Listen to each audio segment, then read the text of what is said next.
آئیے آج یعنی 8 جولائی اس تاریخ میں تھوڑا سا جھانکتے ہیں. ہمارے پاس ویکیپیڈیا کا ایک مضمون ہے جو اس دن کے واقعات، پیدائشیں، وفات، ان سب کا احاطہ کرتا ہے. جی، تو دیکھتے ہیں کہ یہ ایک دن جو ہے تاریخ میں کیا کیا اہم موڑ لایا ہے، کون سی انسانی کہانیوں اس سے جڑی ہیں. بالکل. اور یہ بڑا دلچسپ ہوتا ہے کہ ایک ہی تاریخ کیسے آپ دیکھیں عالمی سفر سے لے کے علاقائی معاہدوں تک، پھر حادثات بھی ہیں اور اہم لوگ بھی. ہاں، تو کہاں سے شروع کریں؟ سفر سے ہی کرتے ہیں آغاز. 1497 کی بات ہے. آج ہی کا دن تھا. واسکو ڈی گاما لزبن سے نکلا ہندوستان کے لیے اپنے مشہور سفر پر. یہ تو خیر ہم سب نے پڑھا ہے. جی ہاں، اور اس کی اہمیت صرف یہ نہیں کہ ایک نیا راستہ ملا. اس زمانے میں آپ سوچیں، یورپ اور ایشیا کے جو زمینی راستے تھے، خاص طور پہ وہ مڈل ایسٹ والے، ہاں، وہ عثمانیوں کے کنٹرول میں تھے. بالکل، اور مہنگے بھی تھے. تو افریقہ کے گرد چکر کاٹ کر یہ جو سمندری راستہ نکلا نا، یہ یورپی طاقتوں کے لیے مطلب تجارتی اور سیاسی طور پر بہت بڑا انقلاب تھا. صحیح کہا. اچھا، اب تھوڑا آگے چلتے ہیں. 1889 میں اسی تاریخ کو وال اسٹریٹ جرنل اس کا پہلا شمارہ آیا. وال اسٹریٹ جرنل یہ صرف ایک اخبار نہیں تھا، یہ ایک طرح سے علامت تھا کہ صنعتی دور میں مالیاتی معلومات کی کتنی ضرورت بڑھ گئی تھی. بالکل. اس نے بزنس جرنلزم کو ایک نئی شکل دی، اور آج تک دیکھیں عالمی معیشت پر کتنا اثر ہے اس کا. بالکل. اچھا، پھر ہمارے خطے کی سیاست میں بھی ایک اہم دن رہا 1937، جب ترکی، ایران، عراق اور افغانستان نے معاہدہ سعدآباد سائن کیا. جی، یہ معاہدہ سعدآباد یہ ایک نان ایگریشن یعنی عدم جارحیت کا معاہدہ تھا. اس وقت یورپ میں ٹینشن بڑھ رہی تھی نا، خاص طور پر اٹلی کی طرف سے. ہاں، توسیع پسندی کا خطرہ تھا. بالکل. تو ان ممالک نے سوچا کہ آپس میں تحفظ اور استحکام کے لیے کچھ کیا جائے. اچھا، ایک بالکل ہی مختلف قسم کا واقعہ ہے 1947 میں امریکہ میں روزویلز. ہاں، وہ جو بڑا مشہور ہوا کہ کوئی اڑن تشتری گری. ہاں، روزویل والا واقعہ. سرکاری طور پہ تو کہا گیا کہ موسمیاتی غبارہ تھا. ہاں، لیکن وہ واقعہ مطلب لوگوں کے ذہنوں پر چھا گیا. آج تک سازشی تھیوریز، UFO کلچر، حکومت پر عدم اعتماد، ان سب بحثوں کا مرکز ہے وہ. ہے نا؟ جی. وہ ایک کلاسک مثال ہے کہ سرکاری بات اور لوگ کیا مانتے ہیں اس میں کتنا فرق ہو سکتا ہے. ٹھیک. آگے چلیں تو 20ویں صدی کا جو دوسرا نصف ہے، اس میں بھی 8 جولائی اہم رہی ہے. جیسے 1963 میں امریکہ نے کیوبا سے مالی لین دین بند کر دیا. ہاں، سرد جنگ کا دور. پھر 1969 میں ویتنام سے امریکی فوجوں کا انخلا شروع ہوا، اور 1975 میں پاکستان میں لاہور ڈیولپمنٹ اتھارٹی یعنی LDA بنی. جی، یہ تینوں واقعات اپنی اپنی جگہ اہم ہیں. کیوبا والی پابندی تو سرد جنگ کی شدت دکھاتی ہے. ویتنام سے انخلا وہ ایک لمبی تباکن جنگ کے خاتمے کی طرف قدم تھا.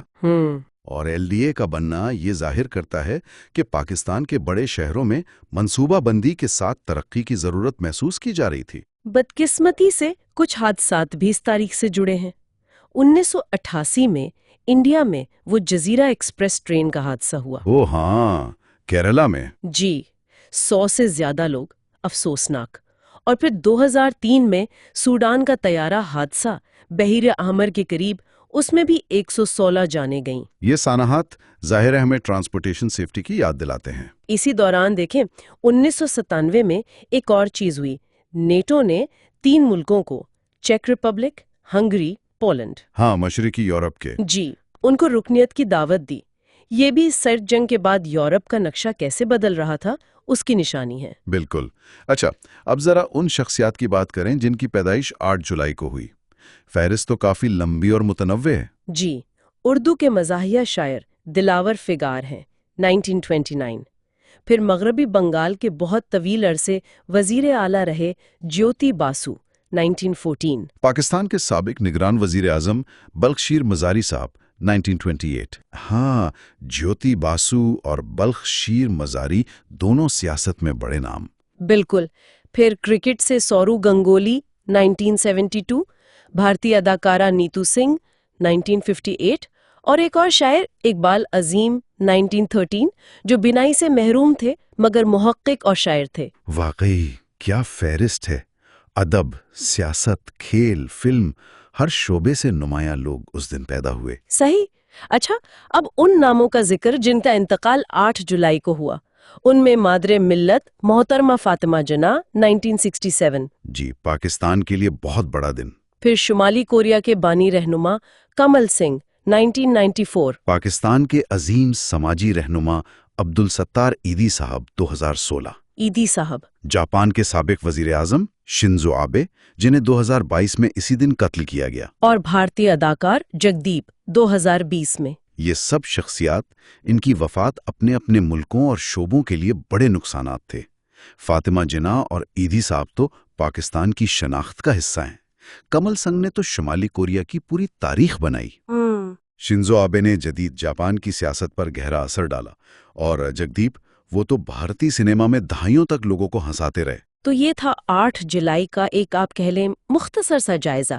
ایک طرف نئی دنیاؤں کی کھوج ہے، نئے ادارے بن رہے ہیں، دوسری طرف سیاسی تناؤ، حادثے، اور پھر عظیم لوگوں کی پیدائش اور وفات۔ بالکل، ایک ہی دن میں کتنی تاریخ، کتنی کہانیاں سمائی ہوئی ہیں۔ جی، اور یہ سوچنے والی بات ہے کہ کیلنڈر کا ہر دن اگر ہم اس طرح دیکھیں تو انسانی تاریخ کے کتنے ہی اہم، دلچسپ اور کبھی کبھی بالکل مختلف قسم کے واقعات کا مجموعہ ہوتا ہے۔ صحیح کہا۔ جانے اس 8 جولائی سے جڑی اور کتنی کہانیاں ہوں گی جن کا آج ہم ذکر نہیں کر پائے۔ بالکل، یہ ایک سوچنے کا پہلو ہے کہ تاریخ کس طرح ایک دن میں مرتکز ہو جاتی ہے۔